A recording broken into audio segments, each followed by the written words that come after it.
Bonjour à toutes et à tous. Donc, merci de votre présence aujourd'hui à notre Open Conf. Donc, nous sommes étudiantes en M2 Sup de Com, donc Léa Cornic, Mathilde Guénic et moi-même Carole Classen. Donc, on a souhaité faire une Open Conf sur la communication responsable, qui est un enjeu majeur aujourd'hui. Donc, durant cette Open Conf, nous allons tenter de répondre à la question suivante: comment instaurer une stratégie de communication responsable au sein de son organisation? Elle se déroulera donc en 4 temps. Donc, tout d'abord, la définition de la communication responsable, ensuite, la promotion d'un message éthique, l'éco-conception et la transition numérique, et enfin, nous terminerons sur l'évaluation d'une communication responsable. Donc, nous allons commencer par vous présenter la communication responsable et ce que c'est. Donc, en fait, il s'agit d'un concept qui est encore émergent, qui laisse place à plusieurs interprétations. Donc, la communication responsable se distingue par celle de dite traditionnelle, centrée sur la marque, ses produits et ses services. Elle vise davantage à établir une relation de proximité avec les consommateurs. Donc, au lieu de les séduire, la consommation responsable veut les informer et les sensibiliser. Elle humanise la marque en plaçant notamment l'humain au cœur de ses intérêts. De plus, la communication responsable s'oppose au greenwashing et au blanchiment éthique, le fairwashing. Et elle souhaite convaincre les consommateurs d'un réel engagement de leur part, sincère et authentique, et c'est un type de communication qui offre aux entreprises la possibilité de marquer les esprits, d'améliorer leur image et de favoriser la création d'ambassadeurs de marque.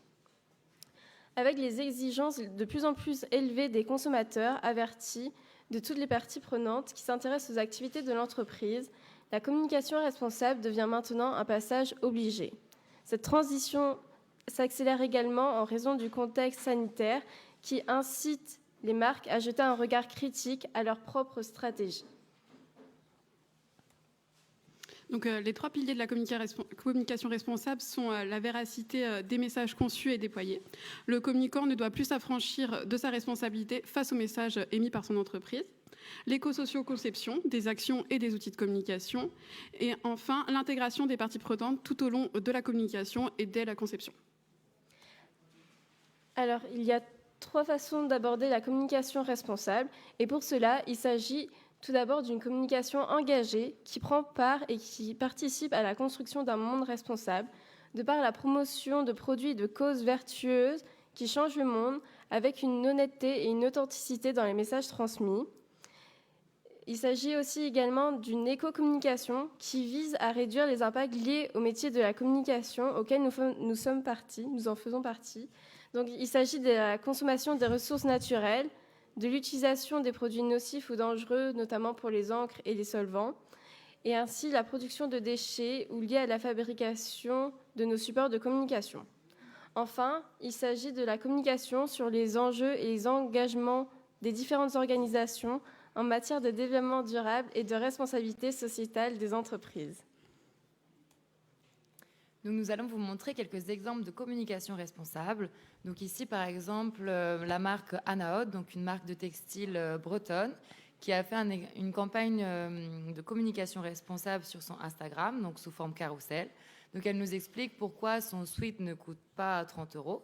Donc par exemple, en expliquant la provenance des tissus, les conditions sociales du travail pour faire ce pull, mais également l'utilisation d'un coton bio, de textiles de proximité.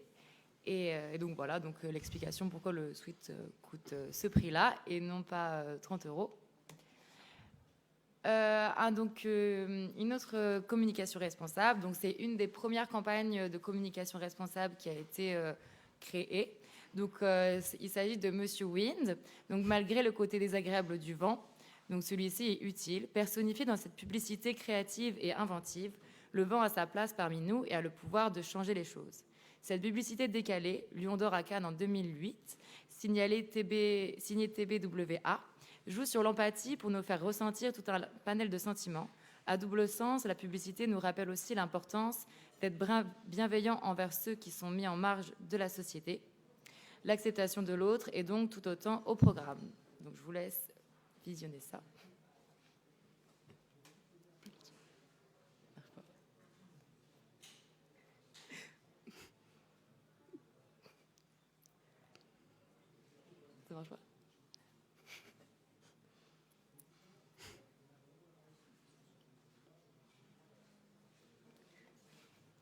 Les aléas. Excusez-nous pour le dérangement. Le problème se règle au service technique.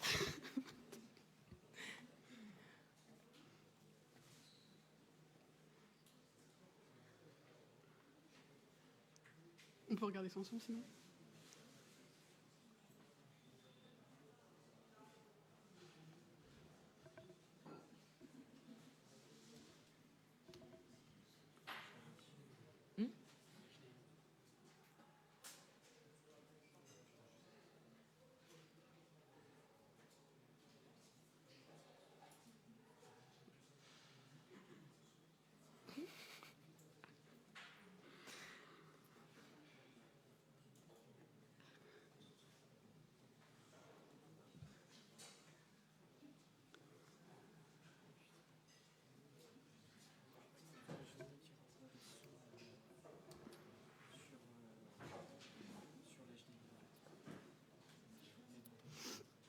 Je fais ça maintenant.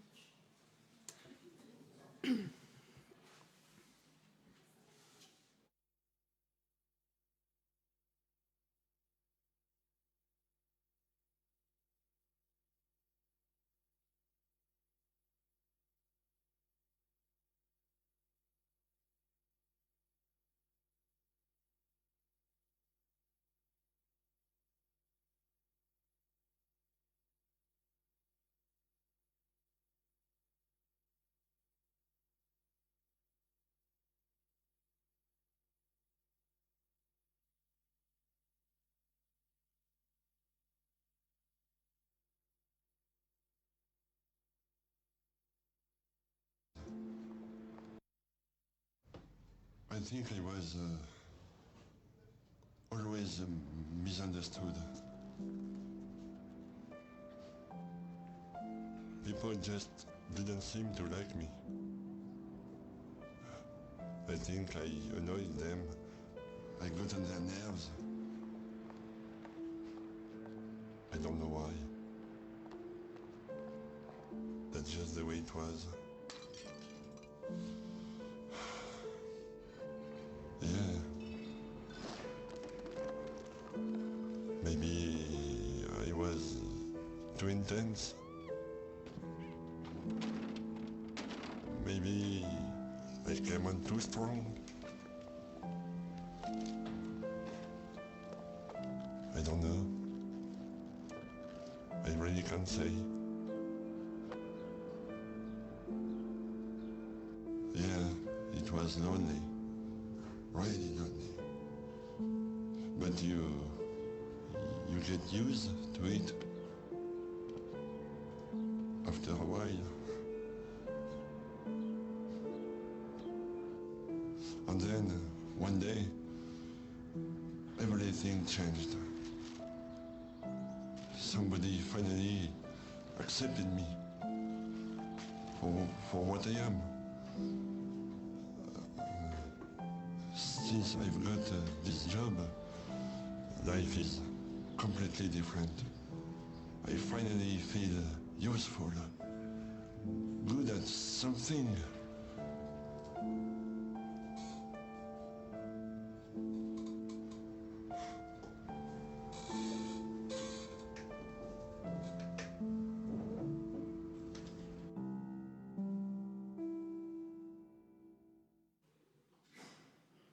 Donc voilà pour cet exemple. Ensuite, nous avons aussi une communication de la banque Helios, qui est une banque engagée pour l'environnement et pour les enjeux sociétaux.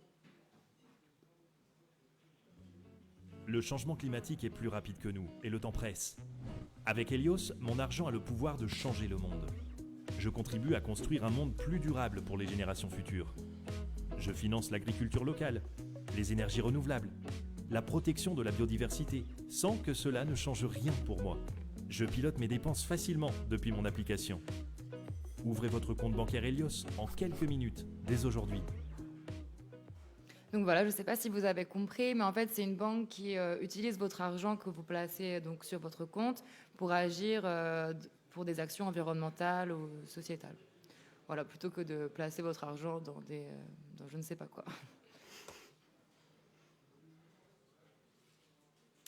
Et sinon, cette publicité que vous avez sûrement déjà vue, qui est assez connue, donc une publicité de la marque Patagonia, donc avec ce slogan Don't buy this jacket, n'achète pas cette veste. La marque est connue pour son engagement environnemental, mais cette affiche responsable est à contre-courant va plus loin.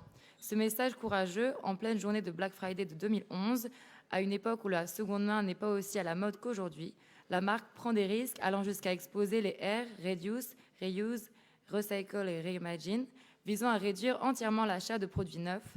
Patagonia casse les codes avec brio et apporte une réflexion chez tous ces consommateurs, et c'est tout à son honneur. Voilà. Donc, nous allons maintenant voir comment construire la promotion d'un message éthique. Donc, tout d'abord, nous verrons les différentes instances de contrôle. Ensuite, les différentes allégations environnementales. Et enfin, nous finirons sur le greenwashing. Donc, afin d'instaurer et de surveiller les différentes campagnes de communication responsable, plusieurs instances de contrôle rentrent en jeu. Donc, il y a tout d'abord l'ARPP, qui est l'autorité de régulation professionnelle de la publicité, et qui est un organisme privé d'autorégulation de la publicité en France. Elle vise à favoriser une publicité loyale, véridique et saine, et sur une base d'autodiscipline professionnelle. Elle ne peut pas prononcer de sanctions légales, comme la prison ou l'amende. Toute démarche de communication responsable se doit avant tout de respecter les prescriptions de la recommandation développement durable de la RPP. Nous avons ensuite l'UDM, qui est l'Union des marques. Avant, c'était l'UDA, et qui est une organisation représentative des marques. Donc, elle a donné le la aux annonceurs en adoptant dès 2007 une charte de communication responsable. Cette charte est signée par une cinquantaine d'annonceurs, souvent de grands groupes. Elle peut servir de guide à tout annonceur soucieux de s'engager dans une communication plus responsable.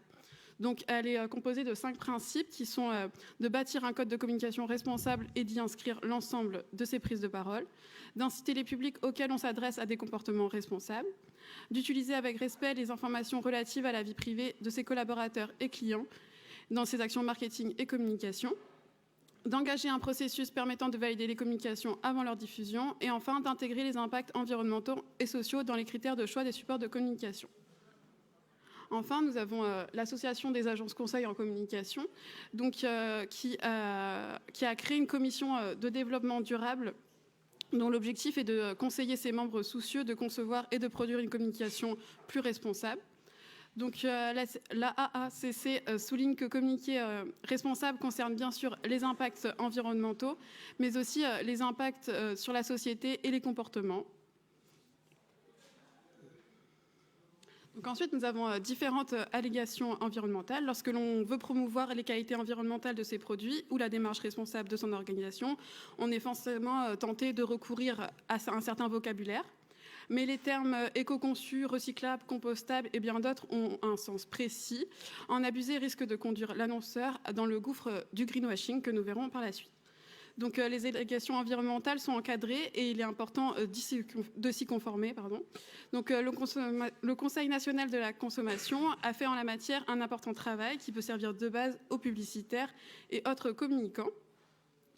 Donc, l'allégation environnementale peut porter donc sur un produit. Elle confère alors à ce produit une qualité ou une caractéristique environnementale, mais elle est sans effet sur les autres produits ou la démarche de l'entreprise. Donc, on peut voir quelques exemples, comme les produits éco-conçus. Donc, ce qualificatif ne peut être utilisé pour un produit que si tout cycle de vie est concerné et que si l'ensemble de ses impacts environnementaux ont été traités. En ce qui concerne le produit recyclable, on sait que le consommateur à choix égal donnera sa faveur à un produit recyclable. L'utilisation de ce qualificatif est donc tentante.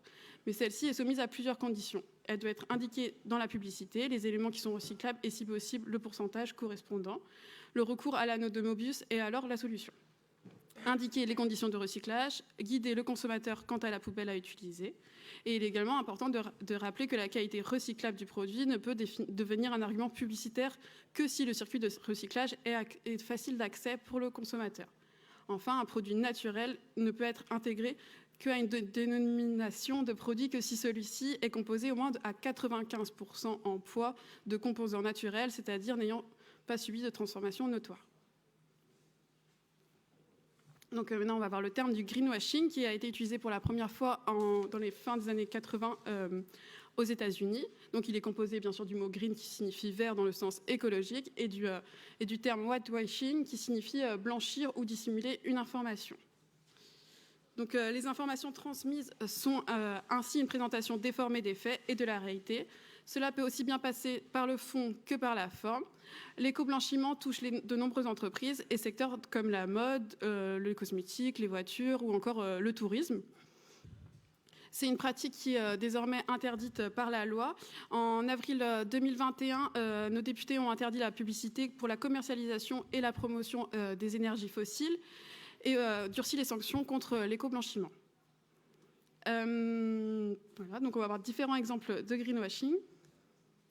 Donc là, par exemple, on voit les produits ménagers Ajax, donc qui ont verdi de manière abusive leur emballage sans changer les produits qui y contenaient. Donc ils utilisent des visuels, un visuel d'arbre, par exemple, et un champ lexical des green. Donc il y a des tournures de phrases pour rendre ces produits plus éthiques et bons pour la planète. Voilà, on peut passer à là. Donc en deuxième exemple, on peut avoir le sucre Daddy. Donc Daddy vous rappelle que le sucre est une plante. Alors certes, le sucre peut être d'origine végétale, cependant il y a peu de transformation entre les deux. Donc dans cette affiche, la marque Daddy expose son sucre comme s'il était une plante. Des feuilles sortent même du paquet, appuyant le propos. Le raccourci créé par cette phrase et ce visuel peut induire le consommateur en erreur.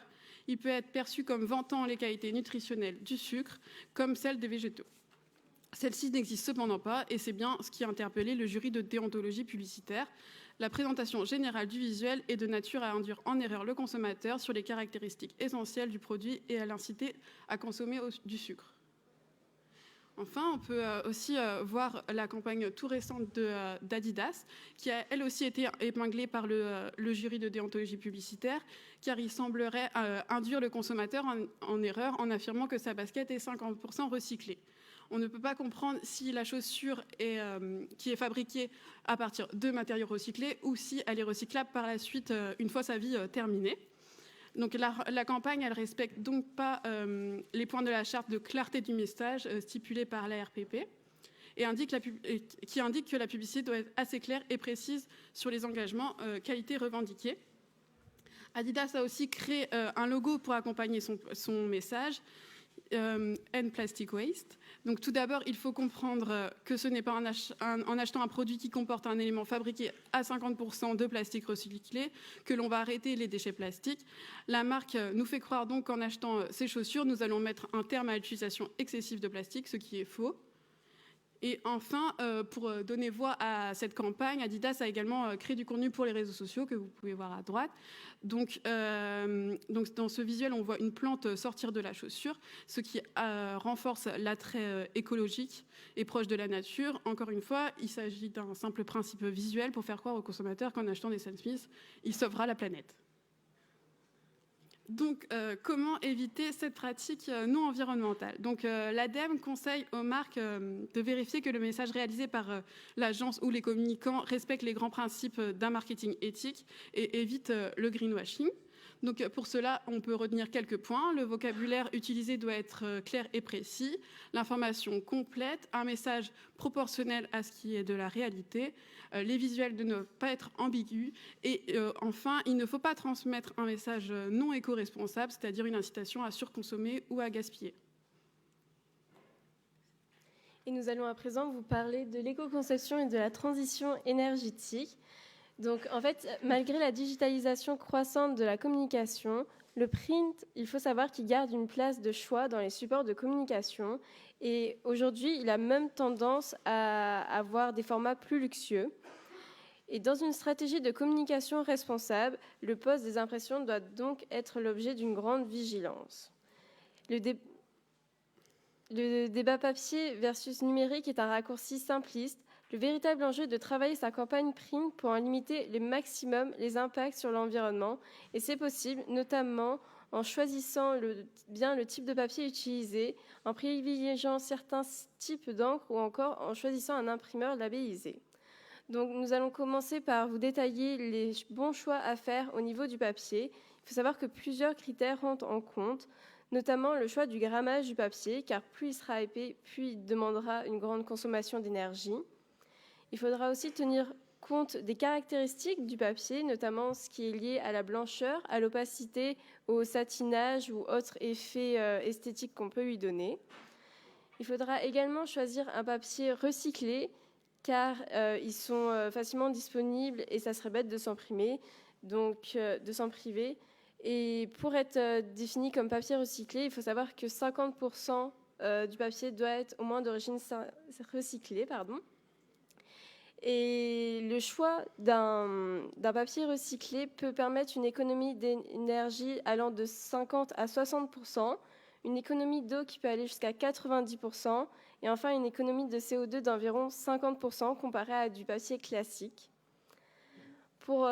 Toujours dans le choix du papier, nous pouvons opter pour un choix en label cette fois-ci.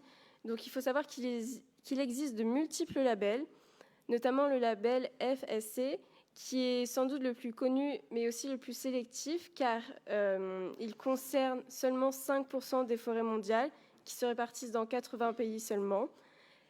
Il y a également d'autres labels dédiés à la qualité du papier, comme le PEFC, l'écolabel européen, ou le label de l'ange bleu, qui est encore utilisé en France, notamment. Ensuite, non, retourne en arrière. Il faut choisir avec attention ces encres. Donc, c'est un élément important à prendre en considération, car l'encre se compose de plusieurs ingrédients, notamment de pigments, de solvants à base d'huile ou encore de résine et d'additifs. Et dans une démarche d'éco-responsabilité, on privilégiera les encres à base d'huile végétale qui offrent un très bon rendu en couleur et elles ne représentent pas de composants néfastes pour la planète. Les encres végétales sont également un défi pour la presse, car la loi du 10 février 2020 contre le gaspillage et pour l'économie circulaire va durcir cette obligation vis-à-vis de la presse, donc en l'obligeant à n'utiliser que des encres végétales pour l'impression des journaux. Donc c'est un double défi technique et budgétaire, car aujourd'hui, il faut savoir que le Télégramme ou le Ouest France ne possèdent pas encore toutes les compétences, et tous les autres aussi à l'échelle nationale ne disposent pas encore des machines nécessaires pour la réalisation en grande quantité d'impression. Enfin, en tant que communicant, nous pouvons choisir de produire un design économe afin de participer à la bonne communication responsable. Donc, c'est notamment lié à la réflexion profonde sur la stratégie du support de communication en lui-même. Donc, nous avons accumulé quelques bonnes pratiques. Donc, il y a prévoir son design sur un support blanc pour permettre d'utiliser du papier sans une teinte entièrement imprimée. Opter pour un design monochrome ou duotone afin de limiter l'utilisation de différentes encres et aussi limiter les aplats de couleurs, car cela a un impact positif lors des impressions. Au niveau des textes, adopter une typographie peu grasse qui chasse le moins d'air possible et qui limite le nombre de pages exploitées. On peut aussi également choisir le bon format, car plus le format choisi sera standard, moins les chutes de papier seront nombreuses à l'impression. Nous pouvons également faire le choix de lutter contre l'obsolescence programmée en évitant, par exemple, sur nos supports imprimés, de les dater afin de les réutiliser et de prolonger leur durée de vie. Enfin, nous pouvons choisir le bon imprimeur. Et pour cela, nous vous conseillons de faire appel à des imprimeurs qui sont certifiés, soit par le label Imprime Vert ou Imprime France, qui sont des labels reconnus et qui engagent une qualité, notamment dans tout le processus d'impression des documents. Et aussi privilégier le choix de la proximité avec votre imprimeur, car le transport a aussi son impact sur l'environnement. Et nous pouvons donc passer à la partie suivante qui concerne les événements et la gestion des goodies dans une communication responsable.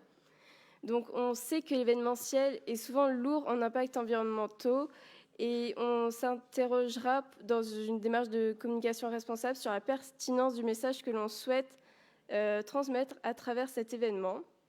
Donc pour cela, nous pouvons faire le choix du lieu qui sera judicieux, par exemple facile d'accès dans les transports en commun, prendre en considération les contraintes du site s'il y a des nuisances sonores ou autres. Également prendre en compte la politique d'éco-responsabilité du lieu ou de la gestion des déchets. Et enfin, s'assurer de l'accessibilité aux personnes porteuses d'un handicap.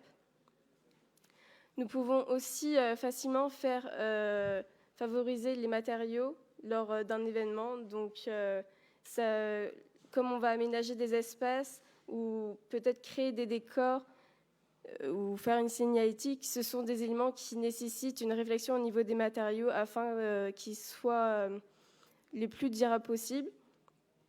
Et donc, pour cela, il y a plusieurs associations qui peuvent aider auprès des entreprises, notamment l'association AMAT, qui a été créée par des professionnels de l'événementiel qui offre une matériothèque et notamment des décors réutilisables afin que les annonceurs puissent les utiliser et en fin de compte les louer pour leurs événements.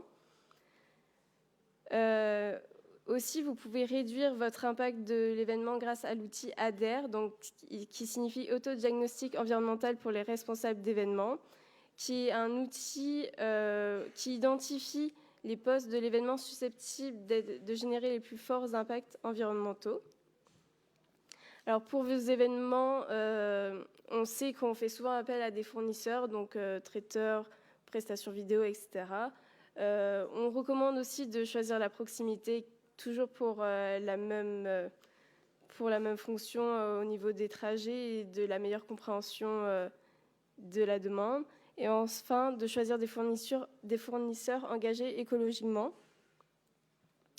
Enfin, pour éco-concevoir son stand, nous devons faire attention à la globalité du cycle de vie, donc le choix des matériaux, le montage, démontage, le transport, le stockage, le recyclage ou encore le réemploi de notre structure de stand. Et enfin, pour un goodies responsable,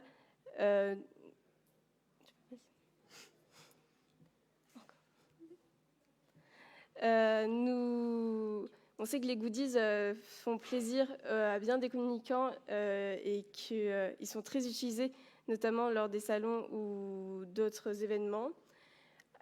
Pour éviter les impacts négatifs, on conseille d'opter pour l'utilité des goodies, d'être en cohérence avec les valeurs de l'entreprise et de choisir une production responsable avec des matériaux durables issus de l'économie circulaire au possible. Donc maintenant, nous allons passer à ma dernière partie qui s'intitule les vidéos, les sites web et les données numériques. Donc pour éco-concevoir un vidéo ou un film, on sait que le streaming notamment sont très génératrices de lumière, etc. et qui sont un impact lourd sur l'environnement. Et donc on pourrait proposer des démarches, notamment la démarche d'EcoProd, qui est un service en ligne qui aide à réduire toutes les étapes néfastes d'une production audiovisuelle, de la pré-production à la post-production. Ensuite, pour l'éco-conception d'un site web, on peut se reposer sur les 3 piliers qui sont le design, le développement et l'hébergement. Donc, on peut réduire notre empreinte, notamment en limitant les animations sur notre site internet, en compressant nos images. Et cette longévité est importante dans la manière où un site n'est pas refait pour être remis à neuf 2 ans plus tard.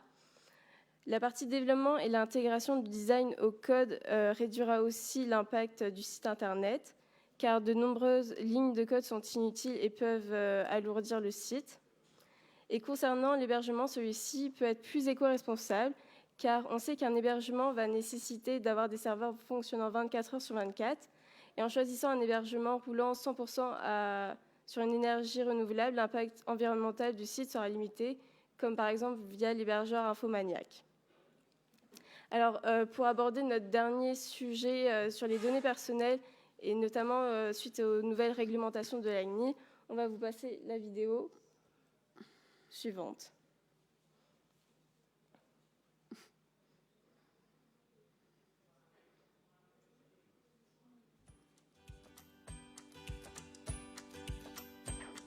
le Règlement général sur la protection des données, appelé RGPD, vise à renforcer l'encadrement de la circulation et le traitement des données à caractère personnel des personnes physiques.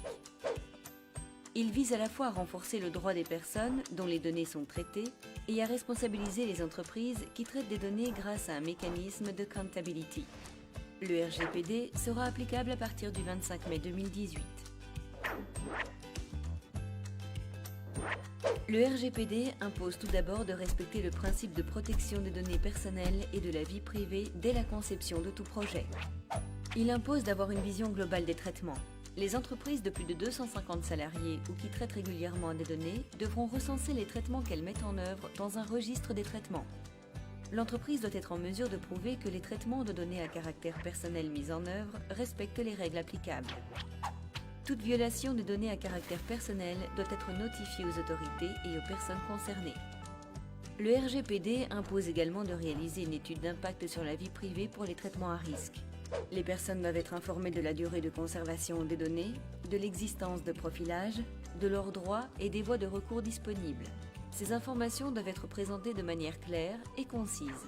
Les personnes dont les données sont traitées doivent pouvoir exercer leur droit à l'oubli, leur droit à la portabilité des données et leur droit de limitation.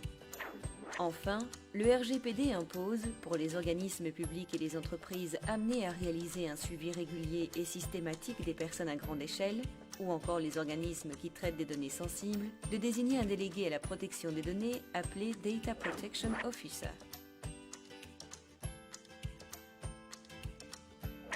Le délégué à la protection des données doit informer et conseiller le responsable de traitement ou le sous-traitant ainsi que ses employés. Il doit également contrôler le respect du règlement et du droit national et coopérer avec l'autorité de contrôle. Enfin, le Data Protection Officer doit conseiller l'organisme sur la réalisation d'une analyse d'impact et en vérifier l'exécution. La mise en œuvre du RGPD constitue une aubaine en matière de valorisation des données et de sécurisation des traitements de données personnelles. Elle peut également permettre de renforcer la réputation et l'image de l'entreprise. Un tel projet de mise en conformité peut s'avérer lourd et donc nécessiter le concours d'avocats afin que toutes les obligations soient dûment respectées et que le projet présente un véritable avantage concurrentiel.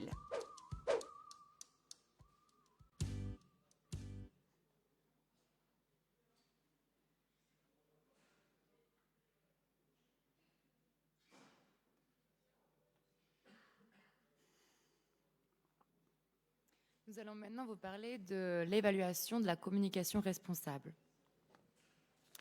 Donc, il s'agit ici de mesurer l'impact carbone de ces actions de communication, c'est-à-dire mesurer l'impact des activités humaines sur l'environnement. Pour cela, il existe des calculateurs d'impact carbone. Donc, il y a par exemple Havas, qui est un groupe français de conseil en communication, principalement avec l'agence de publicité Havas Worldwide. Le groupe Havas a mis au point le premier indice carbone des campagnes de communication, présenté en mars 2020. L'idée n'est pas totalement nouvelle puisque dès 2013, la plateforme Billoway permettait une telle évaluation en ligne, un outil qui n'aura pas réussi à l'époque à s'imposer. Le calculateur d'indice carbone proposé par Havas n'est pas public puisque réservé à ses agences médias, mais il est bien entendu au service des clients Havas. L'objectif est de réussir à mettre au point un plan média permettant aux annonceurs en toute connaissance de choisir une efficacité identique mais avec un impact carbone moindre. Pour mettre au point ce calculateur, Havas s'est associé avec EcoAct, un des acteurs reconnus de la décarbonisation présent dans 7 pays. EcoAct a donc travaillé à la mise au point d'une matrice de scoring pour chacun des médias. L'enjeu est d'identifier les sources de pollution d'une campagne de communication ou d'une publicité déployée dans les médias. Par exemple, pour la presse, on tiendra compte du tirage, de la diffusion, du format choisi, du grammage, du type d'encre utilisée, de la nature recyclée ou non du papier, etc. Pour l'affichage traditionnel, on s'intéressera au type de réseau, au format, au type de support coulissant ou pas, rétroéclairé ou pas, mais encore à la pose des affiches, aux actions de transport nécessaires. Ce calculateur d'impact carbone est opérationnel depuis mai 2019 et il permet à Havas d'informer ses clients de l'impact carbone des campagnes en cours et de leur proposer, si nécessaire, des mesures correctrices. Il y a aussi donc Publicis Media. Le groupe a développé avec Bureau Veritas un outil de calcul de bilan carbone international pour l'ensemble des campagnes. Cet outil testé pendant 1 an et demi verra son usage étendu avant de proposer des solutions les plus économes et les moins impactantes. Publicis Group en France, via ses agences créatives et digitales, a fixé des indicateurs et objectifs d'ici 2025 pour suivre les avancées de ces réalisations. Donc, par exemple, 100% des campagnes proposées aux clients seront éco-conçues, 100% des campagnes éco-produites dotées d'un bilan carbone et d'options de compensation, 100% des films TV sous-titrés pour les sourds et malentendants, 100% des contenus fichiers digitaux de production triés et archivés dans les 3 mois suivant la fin de campagne, et 100% des campagnes produites évaluées avec un bilan carbone. Enfin, pour les opérations de compensation, et aller ainsi jusqu'à un bilan carbone neutre, Publicis a établi un partenariat avec l'association Cœur de Forêt.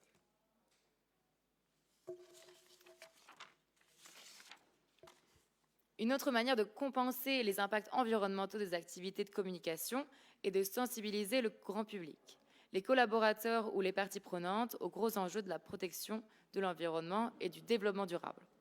Cette sensibilisation doit être prise au sérieux et ne peut en aucun cas être improvisée et confiée à un non-spécialiste de la communication environnementale.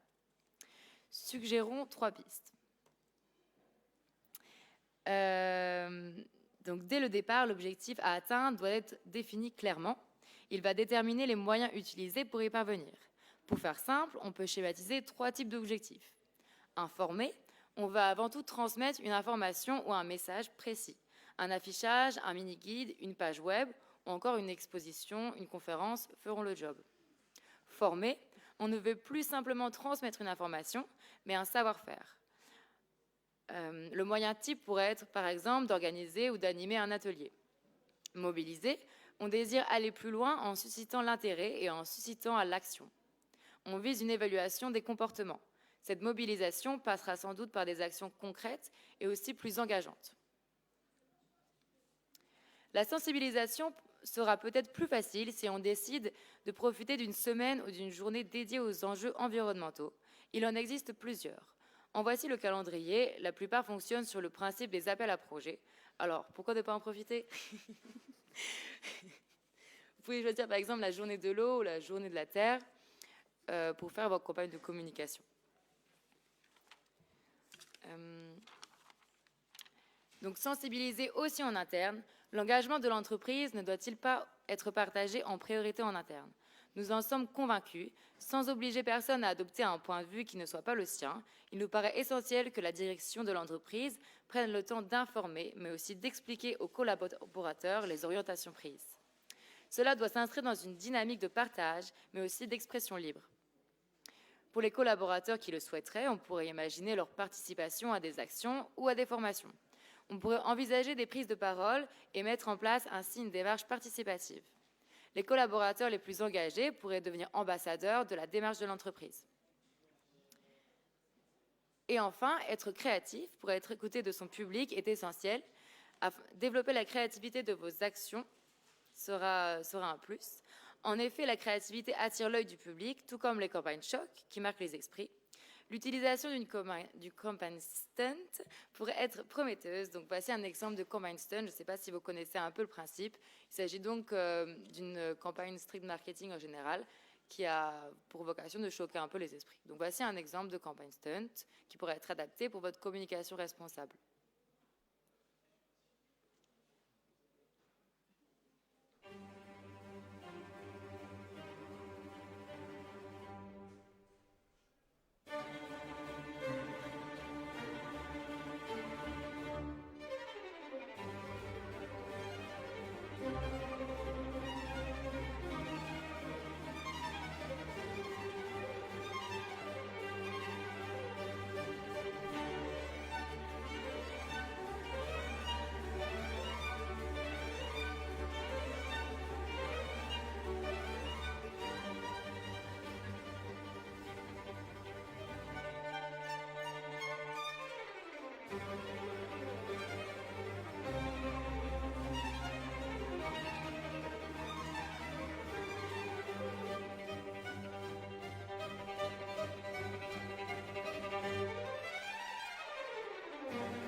voici un très bon exemple. Donc, le stunt est un excellent moyen de marquer un peu les esprits et de faire changer les choses.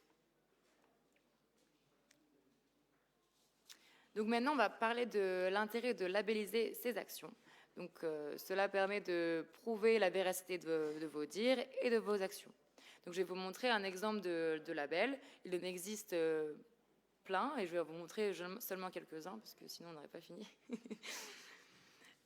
Donc ici, on a le label Global Compact des Nations Unies. Donc l'idée du label Global Compact a été lancée par Kofi Annan lors du forum de Davos en 1999. Il verra le jour en juillet 2000. Ce label s'adresse aux entreprises, mais aussi aux organisations non lucratives désireuses de s'engager sur 10 principes organisés autour de 4 axes principaux. Donc le premier axe, le droit de l'homme. Donc promouvoir et respecter le droit de l'homme, veiller à ne pas rendre complice de violations des droits de l'homme. Deuxième axe, les normes internationales du travail, défendre la liberté d'association et la négociation collective, éliminer le travail forcé, abolir le travail des enfants, abolir toute discrimination en matière d'emploi. Troisième axe, l'environnement, avoir une approche de précaution, promouvoir une grande responsabilité, favoriser les technologies respectueuses de l'environnement. Quatrième axe, lutter contre la corruption, agir contre la corruption sous toutes ses formes. Ce label est devenu la plus importante initiative en matière de responsabilité sociétale, réunissant plus de 13 000 organisations dans 170 pays. Son organisation est aujourd'hui développée en 70 réseaux dans le monde. Le réseau France compte 1300 organisations et affiche un objectif de 5000 membres à horizon 2030. Les membres français sont pour 41% des grands groupes, pour 47% des PME. Les organisations non lucratives ne représentent que 7%. L'adhésion repose sur une lettre d'engagement impliquant un choix entre le niveau signataire et le niveau participant. L'organisation désigne une personne contact et doit chaque année publier un rapport mesurant les progrès réalisés dans l'année. Global Compact France décerne chaque année un trophée des meilleures communications dans 6 catégories différentes. Je pense qu'on a fait le tour et il reste quelques minutes pour passer aux questions. Alors, est-ce que vous avez des questions dans le public? Ou en ligne. Non. Je pense qu'on a été super clair. Merci pour votre attention. Peut-être des questions dans le Facebook Live, alors. Ils vont nous dire ça à la régie. Non, pas de questions. Ok. Bon, on vous remercie merci beaucoup pour votre et écoute. on vous souhaite une très bonne journée. Merci de votre attention. Merci.